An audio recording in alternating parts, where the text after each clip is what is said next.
Hi guys. It took me a second to push that button. I feel a little nervous. It's my daughter Willa's birthday today. She passed away 6 years ago. And last year, for the first time, I decided to do an Instagram Live to just talk about it and share my experience and hopefully help inform you guys on what it all means when someone loses a child in the womb. I know it can be confusing. But anyway, it took me a second to push that button, not because I don't want to share. I'm very open about sharing, but because I get very nervous about properly expressing myself and just making sure to get everything out that I want to, or the way that I want to. And these are the things that sometimes hold me back from just talking about it. So you know what? It's live and we're just going to talk about it. Thank you everyone already who's just even joining and giving some hearts. And it's nice to know I'm not alone out there. Oh, I do feel a little nervous. All right. So I just wanted to talk about her. I'm going to share something that I wrote at a service that we had a year after her passing. And I wanted to get right into it. We're going to get intense really quick and show you her picture.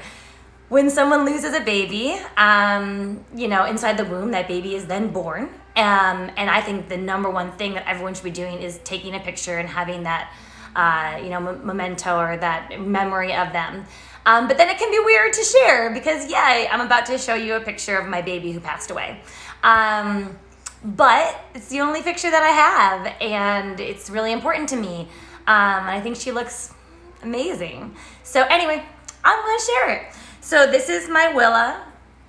I was trying to get too much glare on there. As you can see, she was born this date 6 years ago. She was 8 pounds, 4 ounces. She was born at 10:36, which I always feel like, especially in the evening, I look at the clock and it's 10:36, or I'm thinking of her and I look and it's 10:36.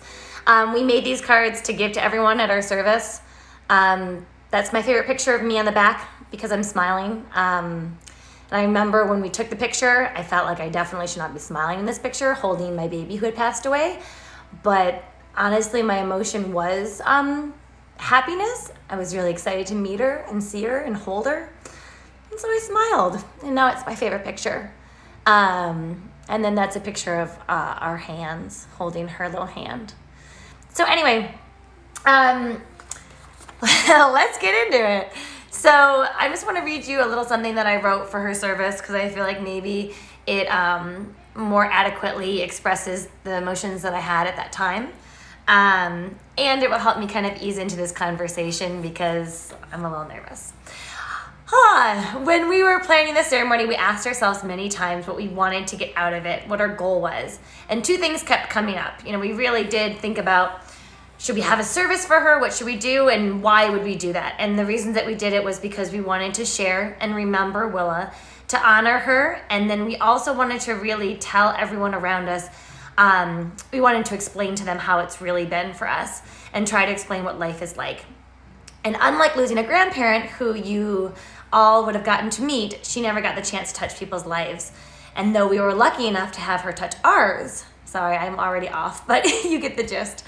But because she wasn't with us for very long, it can feel like she can be really easily forgotten, which is probably my biggest fear. There are many that might not really understand that she was a baby that was lost, not a pregnancy that didn't work out. She was a beautiful, big baby that could have easily been born weeks earlier. When you feel like you're one of two people that know someone that died, it can feel like a big responsibility to make sure they are remembered, to make sure that their memory lives on. And in the same respect, it can be really scary. Because if you have happier and happier days and days not spent solely focused on her, are we also forgetting her? I spent many months thinking that to honor her and to love her was to weep for her, was to stay in bed and show her how much I loved her by showing her that I couldn't live without her. I remember the first time I enjoyed a plate of pasta and I said, well, this is good. And then I immediately started crying because how could I possibly enjoy food when my baby had died? Was that saying that food was more important than her? It took a long time to figure out that I could still smile and also love my baby, that I could laugh and still desperately miss her. Because when I finally realized that we had no choice, I would give anything just to see her open her eyes, but that is impossible, which is frustrating. Any other time in my life when I really want something, I go out and get it. I work hard, I make it happen. and here is something that I want so bad. And it feels like if I want it bad enough, shouldn't I be able to find some way to get it? But I can't. We are powerless, and there is nothing to do to bring her back. And once you get over the depression of that thought that can cause, if you choose to keep going, you choose to keep living, then you have to live. You have to find the joy in a plate of pasta and be thankful for the family that you do have, even if she's missing from it. Oh man, I'll skip on. Someone asked me recently how I was, and I really thought about it. I'm okay enough to work and to enjoy a cup of coffee with a friend, but I still don't think a day has gone on that I haven't cried over my Willa. I can do big events, I can travel, be charming and wonderful. Aren't I charming and wonderful? But by the end of those days, I may have a very rough night squeezing my birth suit, which is something that I bought for her, and feeling like I just want to be home. When I'm angry, lonely, stressed, or tired, I can become very emotional suddenly. I can have a frustrating conversation with Verizon, which can lead me to cry about my baby, even though they're obviously unrelated. I'm more fragile than I used to be. I can't just tough it out. If I push myself too hard, I shut down. And so every day is a little different.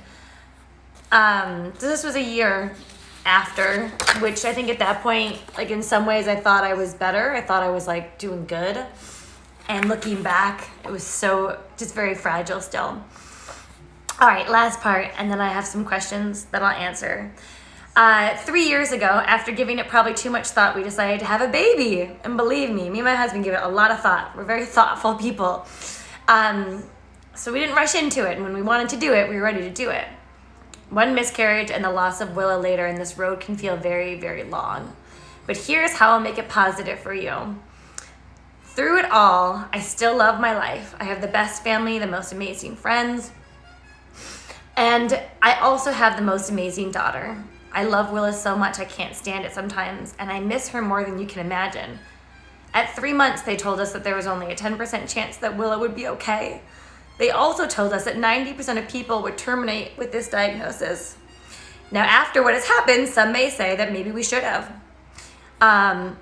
saved ourselves that grief and that pain, but then I wouldn't have met my Willa, and I wouldn't have been able to keep her warm for 9 beautiful months, and I wouldn't have been able to touch her cheeks. And so there really is no regrets. There is sadness because I miss her so much, but there are no regrets.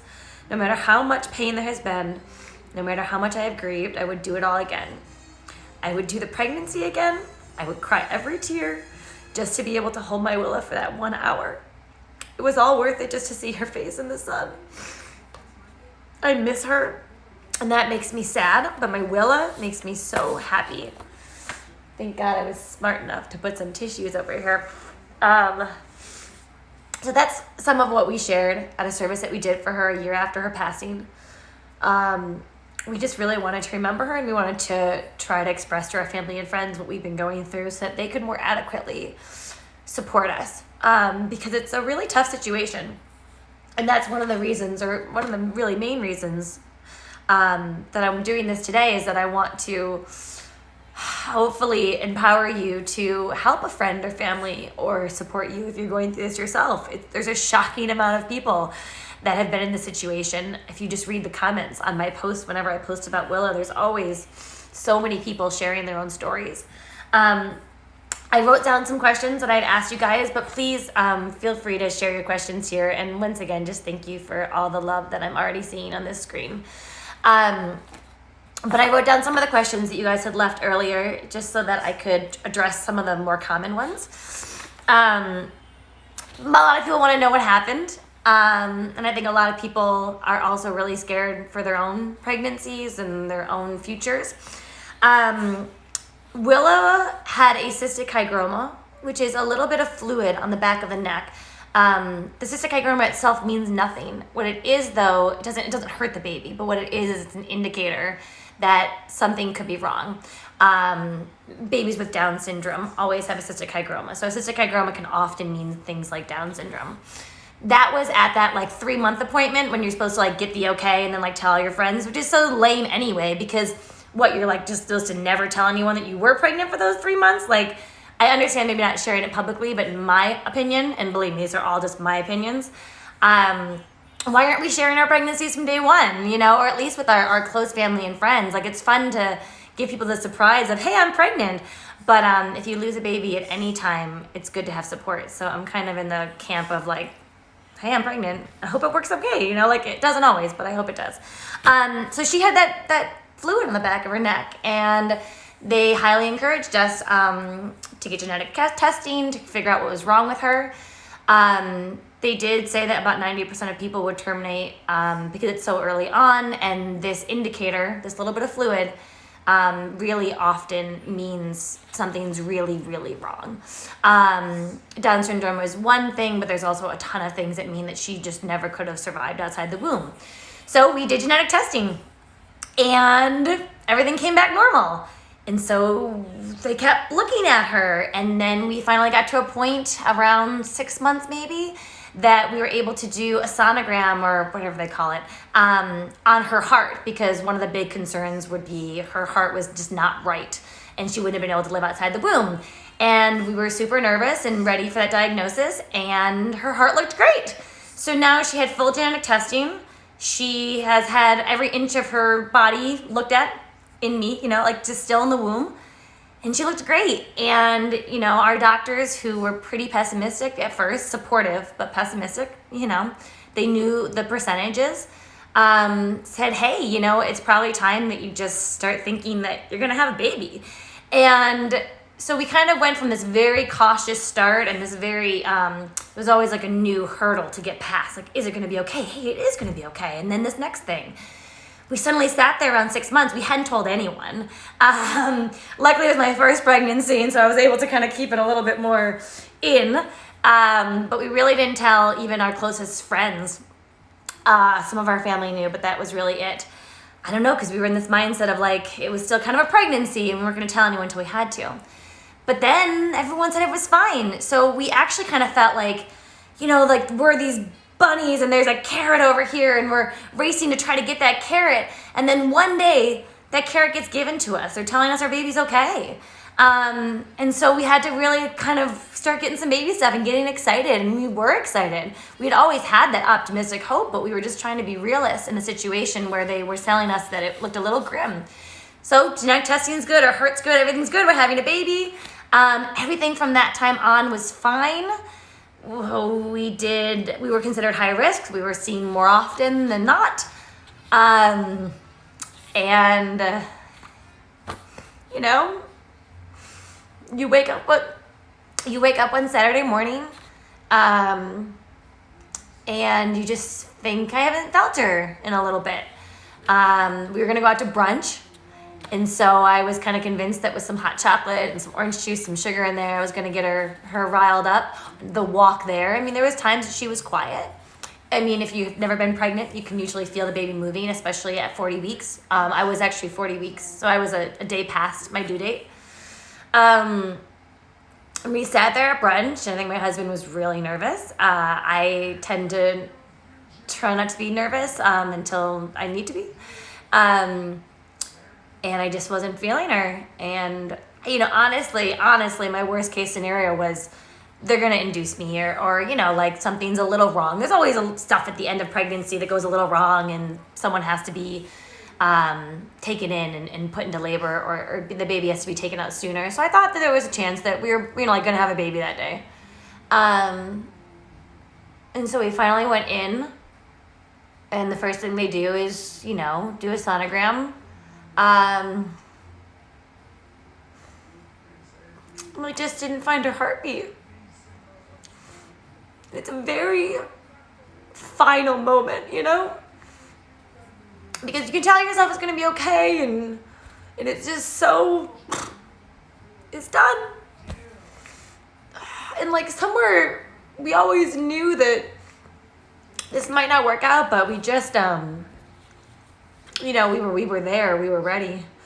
I mean, you know, I was over 40 weeks pregnant, and we were ready to have a baby. You know, and then there's just a lot of denial, a lot of frustration, to say the least. But like nothing changes, and it just feels like it's like, and then before you know it, we were in a room and they were talking about, how to deliver the baby. And much to my surprise, they do not just knock you out and take the baby out, like you might expect, or I expected, because that is surgery, and it's not, it's safe when it needs to be, but it's not really the best thing for the mother. There's a lot of risk involved. So they highly encouraged me to be induced and deliver her, naturally. So they started that process, and I don't know, 12 hours later, I pushed her out. My epidural wasn't working, so it also ended up being a natural birth, which was added a little insult to injury. I had my eyes closed the whole time. I did not think that I was going to see her or hold her. These are a lot of things that they were asking us, like, do you want to hold her? What's your burial arrangements, that we just weren't prepared to answer. Because we had a miscarriage before, I kind of was in this mindset of like, we just need to be done with this and like try again. My husband wanted to hold her. So anyway, I gave birth with my eyes closed because I didn't want to see what was happening. I just kind of wanted it to be over. But we did decide to hold her. And I mean, if you are ever in the situation or have a close family or friend that is, please tell them to hold their baby. That would have been the biggest mistake. That would have been a big mistake. Also, not taking her picture would have been the biggest mistake of my life. Because you have such few things to hold on to. And so, her picture, her hat that she was wearing, these little things are all that I have. And when I do get sad or I need that time with her, I need to connect with her a little more closely, these are the things that I pull out. So that's my big advice. If you are unfortunately ever close to the situation, is please just, spend as much time as you want with your baby. Keep every memento, every blanket, everything, a lock of their hair, because it just, it's all you get. So anyway, thank you. Oh my gosh, you guys are sweet. Everyone says you're so brave, and I get why you're saying that, and it's very sweet. I looked cute a minute ago. But you also just don't have a lot of choice, I guess brave and sharing. But kind of like I said in my little speech, you either keep going or you don't. And so once we said we're gonna keep going, we're gonna keep living, we're gonna keep moving. We tried to live the best life. It just took a long time to even out. Do feel free to leave any questions you have here too, especially if it's related to something I'm saying that maybe I'm not clear about, or you just have questions. But I have some more here. Oh wow, this is just so much of me blowing my nose, and it's great. A lot of people ask what caused her death. I hope that's, also, we did choose, there's another choice that we had to really think about and had no idea what we would do. We did choose to have an autopsy. And she looked great. There's nothing they could find. Genetically, autopsy, anything. Because she had that indicator, because she had that little fluid on the back of the neck, it seems like it was saying to us that something was wrong, but man, they couldn't find anything. In some ways, the doctor said that was good, because then there's not this genetic family thing maybe that's going to hurt all future pregnancies. But of course, the not knowing left a lot of questions. There was definitely times where I thought about things I ate or things I did. There's a lot of times I thought about, if I had noticed that her kicks were slowing, even if I don't even know if they did, but, could I have gone in earlier? It's so hard when your baby is 8 pounds, 4 ounces and so big and so real. Not real, what I mean, but just like you would expect when they're born. You just feel like, what if a couple days earlier you got into labor? Would she have been out of the womb? Would whatever have happened, would they have been able to help her? I don't know. Maybe not, because we don't even know what was wrong, but questions. Thank you. So, let's see. Is there research being done to find the cause of stillbirths? I mean, there's so many just individual cases. Sometimes it's the mother's body. Sometimes it's the baby has something genetically wrong with them. Sometimes it just happens. So there are definitely little things. Like when we had our, Ivy, who's my 3.5-year-old, when we had her a week early because the chance of stillbirth between 39 to 40 weeks, 40 weeks being your normal due date, actually increases slightly. So we did have her a week early just because. We also monitored that pregnancy very closely. So yeah, there's some research, but a lot of it is the unknown. Same thing with miscarriages. I mean, there's a lot of stories of miscarriage out there. And just for the record, your story of miscarriage or whatever, fertility struggles or any story is valid. I think sometimes people feel like, oh, my story is a little extra intense. She passed away on her due date and blah, blah, blah. But anytime that you lose a child or a pregnancy or whatever you consider it or feel it, it can be really, really devastating. And so me talking about this is also an encouragement for you to just talk about it in general and just know that all your feelings are valid in any stage of this game. How long did we get to hold our baby? We held Willa for about an hour. One of the many, many choices that we just were ill-prepared to think about. Later, I found out there's actually things that are called like cuddle cots. They can keep your stillborn baby warm. You could even take them home. People dress their babies. They wash them. These are all things that maybe even after it happened when I first heard about sounded kind of horrifying. And now I understand it. I understand it because same thing I was saying before, you get so few mementos, you get so few things to hold on to that experience of washing them, dressing them, it's just all you get. So, there are a lot of things that you could do. We didn't really think about those things. We held her. We felt like she was losing some warmth. And just deteriorating a little bit. And so we felt like it was time to give her back. We were also in the city, and the sun was definitely not supposed to come in our window. And just as we were thinking about giving her back, it bounced off, one of the windows across the street and bounced into our room.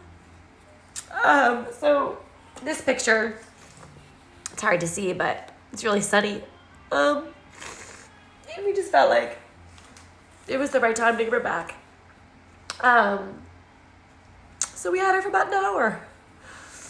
We took some pictures half-heartedly and just kind of, we could have taken so many more.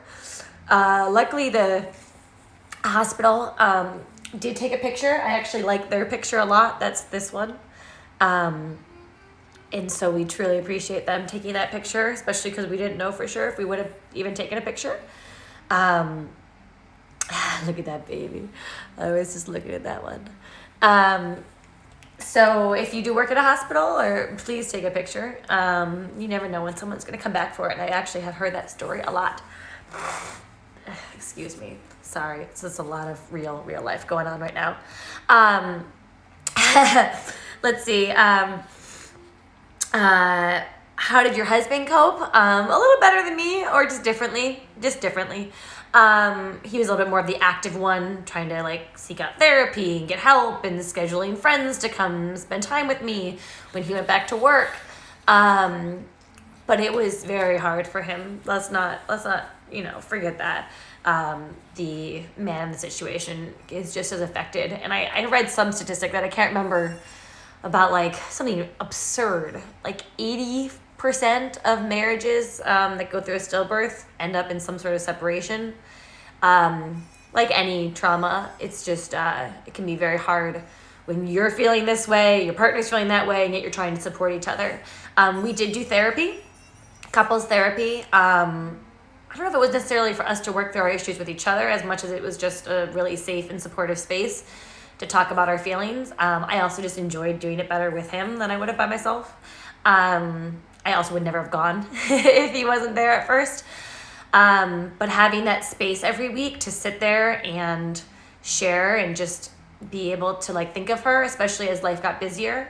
Just having that time carved out, I think, was really important for us. Sorry, I'm just making sure I'm reading questions too. How many kids do I have? So we have a 3.5-year-old and we have twin 1-year-olds, and Willa would have been 6. So we had my oldest daughter, depends how you think of it. My oldest daughter, we had, I can do the math, 2.5 years after Willa passed away. It took us a long time to think about getting pregnant again. It took us a long time to jump into that world. And then guess what? Fertility issues. Everyone's got them. It took us a while just to even get pregnant again. So that process, was long. The next pregnancies really were pretty smooth, thankfully. We were high risk, so we were highly monitored. My twin pregnancy was kind of a whole nother situation that we can get into another time. I know that there's a question about subsequent pregnancies and how it was. I think they were saying that they were really anxious to try again after losing a baby. And they were asking how I dealt with it and how I overcame. Guys, you just do each day. Like, I'm not saying that I excelled at it or I've got some sort of secret weapon. I tried to take care of myself. I tried to, be good to myself and not push myself and deal with the anxiety like I would with anything. But you just do. Terrible advice. But you just do, because you gotta just keep trying until you don't. I don't know, until it's not good for you anymore. But just be easy on yourself. It's cool. Excuse me. Why share now? Well, I probably would have shared years ago.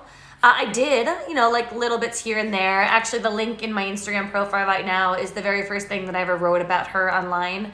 I'd kind of just been MIA for 6 months and wrote something about it. Why share now in this form is I just feel like it's just I'm kind of over it.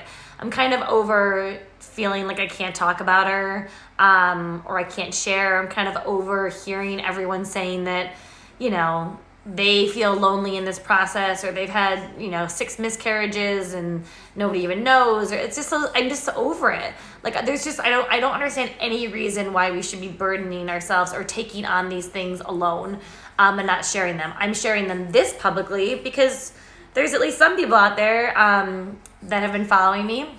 They want to know, and I have a voice to reach some more people. And so that's why. I have a friend who experienced a similar situation, isn't expecting in April, but I'm not sure. Oh, she was asking if she should make a rainbow bracelet. If you guys don't know, rainbow babies, it just means a baby, living baby born after a loss. And so this person is wondering if she should make a rainbow blanket for her friend who's expecting, and wondering if it'll bring great joy in remembering her angel or great pain in remembering her loss. Well, I don't think it ever brings great pain. It's so hard. People ask me about Willa, or they'll say something and I might tear up, but I never am upset that they asked. I just have an emotional response to it. But if anything, I feel like my day has gone better because Willa has been a part of it, because someone talked about her, because she just was on my mind. I don't think with any loss, in my opinion, everyone is different, but I think the majority of people with any loss never really don't want to talk about it. Even if they say they don't want to talk about it, it's probably more to save you or because they feel awkward, but no one really doesn't want to talk about it, especially when it's the loss of a baby that very few people ever got to meet. Because if we're not talking about it, then it's like she didn't even exist, and that's horrifying. So I think that you can always talk about it, and that you will only bring her great joy in honoring her baby that's lost, as you think about her new baby. Something important to address is that, a lot of people said things like, what shouldn't I say? What should I say? What's the worst things that you've heard? I wouldn't say people say terrible things. People just don't understand, and that's fine. I didn't understand until I went through it. We actually did a conference for NYU a couple years in a row, just to sit around with the nurses and doctors and talk about it, because I think that they even felt ill-equipped to deal with these situations. I think the biggest thing is just to recognize that this person had a baby and lost a baby, and that's likely how they feel about it. And so instead of, asking them when they're going to get pregnant again, or what the doctor said as far as that, or don't worry, like, I'm sure you're going to have more kids, or, you know, just wait on those questions for a while and let there be the moment of just talking about their baby that was lost. And that moment should be quite a long moment, just for the record. But just let's not jump into the next step or the next pregnancy.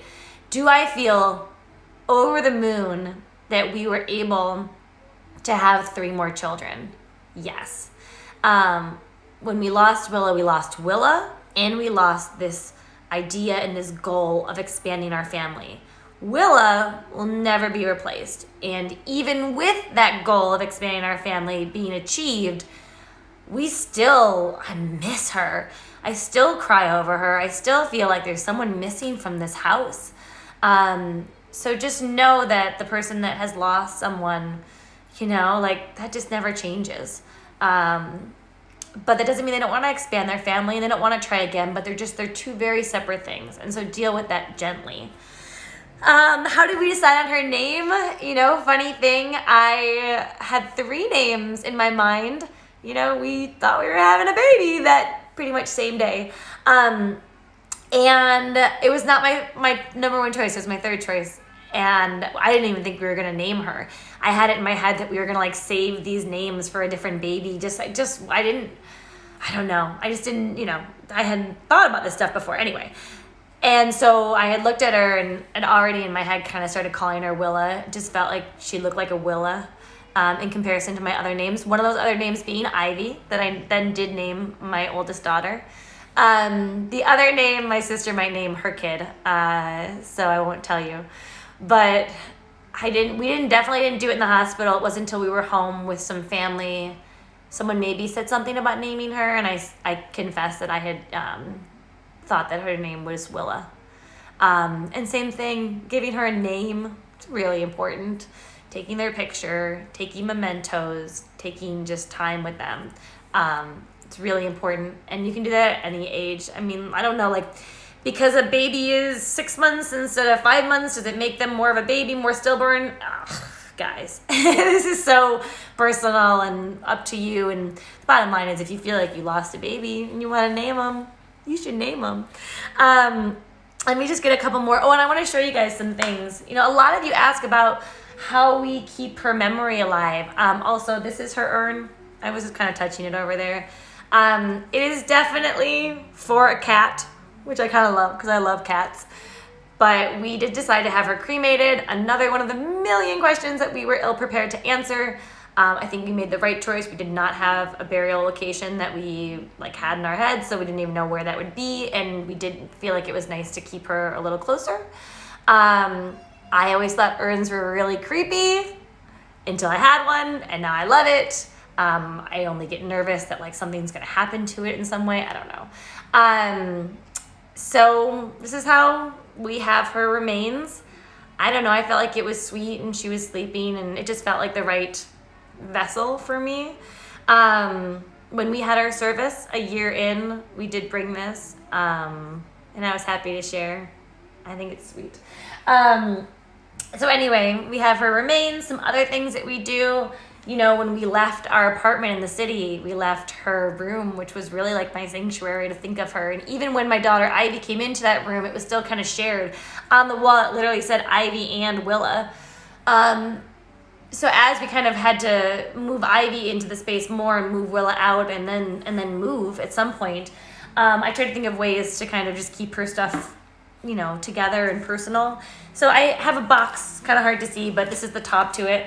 And so, you know, it's just kind of one of the boxes that is definitely meant for a living child. But this is all the information that I want to talk about with Willa, even though she's not living. And these are kind of the things that people don't know what to say or what to ask. Almost think of it sometimes like the baby was born living, and just ask about them. Ask what color hair they had, what color eyes, who they looked like. Ask what time they were born, how big they were. Comment on how tall they were, how short they were. Just all the normal stuff. But just, it's really nice to give the parent a minute to think about that. So anyway, in my box, I have lots of things. We have over the years collected things for Willa. I just saw this. This is from Germany. I don't know, we saw this cute paddle in Germany and the guy was engraving it, and so sure enough I had him put Willa on it. The majority of my kitchen stuff has W's on it. A lot of that stuff was actually used in my book. So if you look really closely in my book, a lot of the plates have little W's and things. I just try to keep it going. This, I kind of remember also getting on vacation somewhere in the Caribbean. And I remember that it was, there's a mommy and there's a couple little babies that came with it. And so I felt like it was like me and Willa. Some of the stuff was given to us from friends and family. Well, whether they traveled or for Christmas, someone gave us this. You know, gifts are great. I actually will put on my post later some of the things that I feel like are really tangible things that you can do if someone has passed away. One of them I do have on here is bring a gift. You know, a gift can be a way to show you love them. It just can be something really tangible. I love anything with my daughter's name or initial on it. Also things like ornaments, stuffed animals, small figurines, blankets, crystals, candles, essential oils, food, and plants are all things that are appropriate to bring. Because I know sometimes in the situation you want to bring something. Also I have on here just some really simple things, and you'll see the number 1. Ask them their baby's name. Don't make it weird. Pretend the baby was just born and go into that situation, of course gently, and ask them the baby's name. Let them say it out loud. It feels really good to say it.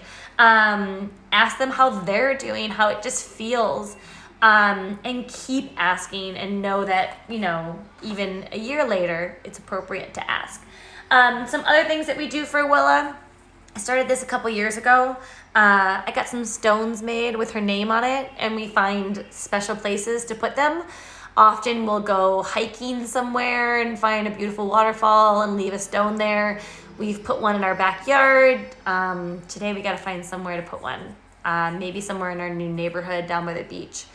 But these are just little things, and then you're just allowed to have that moment where you think of her and you place a stone and little things. You know, I also have in here, this is something that we handed out at her service, but I think my first Mother's Day, we went and got a plant that just was, you know, dedicated to her, and it was this lantana plant. And so for the service, we included some seeds, and we gave everyone seeds. And these are just these things you can do to give yourself pause and just to have something more tangible. A service can be great. I think we made this maybe even last year with Ivy. Yes, love you forever. Love Ivy. We do talk about it with Ivy and with the twins, though they don't really understand. That was one of the questions on here. You know, how do we navigate that? Ooh, we're kind of figuring it out. We tell her that she's in heaven. Heaven's far away. We love her so much. We miss her. We want to play with her, but she's not here. But that doesn't mean that we can't talk about her and love her. We're going to make her a cake later. Sprinkles is the main theme of the cake this year that my daughter really wants.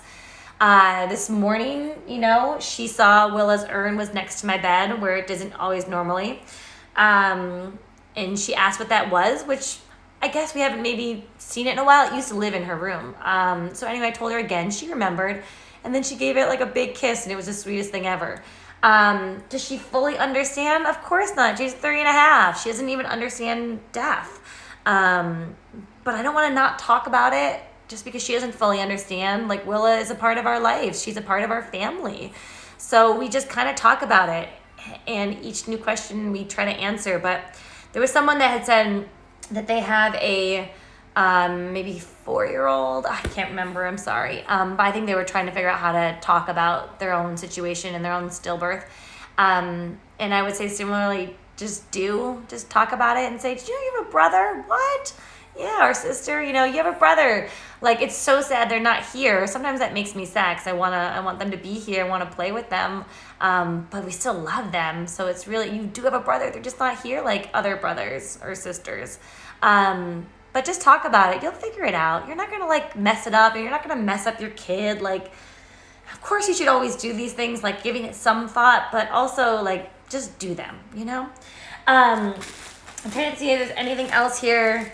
You know, we always little ornaments. We put like her birthday in there. This one was for Willa, right? Yeah. So like inside. So you just keep going, guys, and you just keep remembering. I hope that this is semi-helpful. I always feel like, wow, I've been talking for 40 minutes and I'm not really sure what I said. I think that hopefully it's helpful because whether or not I've given you the exact right thing to say or the exact thing not to say, hopefully you're just more clearly understanding the situation. I'm going to leave a couple of these comments answered on my story too. Well, that phone call was an indicator that it's time to go. I was going to say I love you guys. It sounds corny, but I do. I really do appreciate you and appreciate that this is a community of people that want to support and want to care. So happy Thanksgiving, and I will talk to you guys soon. Bye.